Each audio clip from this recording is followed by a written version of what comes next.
Honoring a fallen K9 officer and a tribute to his service. The Arnold Police Department continues its investigation tonight into the death of K9 Vader, who died of heat exhaustion late last month while on patrol. Our Caroline Hecker shares how one Illinois teen is making sure Vader's service is never forgotten. It didn't take long for the news of K9 Vader's tragic passing to make its way from Arnold to Braidwood, Illinois, about 250 miles north of St. Louis. And when 14-year-old Zachary Pruss learned about what happened, he wanted to do something. As the Arnold Police Department continues to grieve the loss of its K9 officer, Vader, his memory is living on. I absolutely love dogs. I'm a dog person, so as soon as I heard about it, I'm like, please sign me up for that run. It would be such an honor to be able to run. Running is sort of Zachary's thing. He's a youth runner for the national nonprofit Running for Heroes.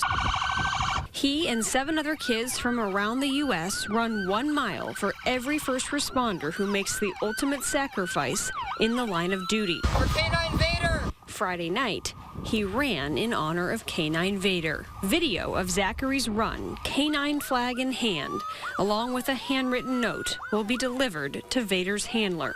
I feel like once he gets the video, the message and everything, I just hope that it will push him a little bit more to feel a little bit better and especially help him with the loss of his K9.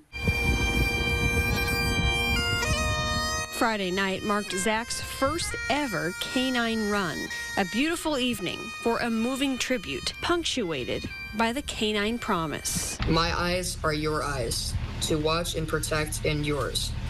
My ears are your ears, to hear and detect evil minds in the dark. My nose is your nose, to scent the invader is your domain. And so you may live, my life is also yours. The Arnold Police Department says it continues to investigate what went wrong that led to K9 Vader's death. The department previously saying both the air conditioning and the heat alarm system inside his handler's car failed. In Arnold, Caroline Hecker, First Alert 4. And Vader is the 100th K9 officer to be honored by Running for Heroes since 2021.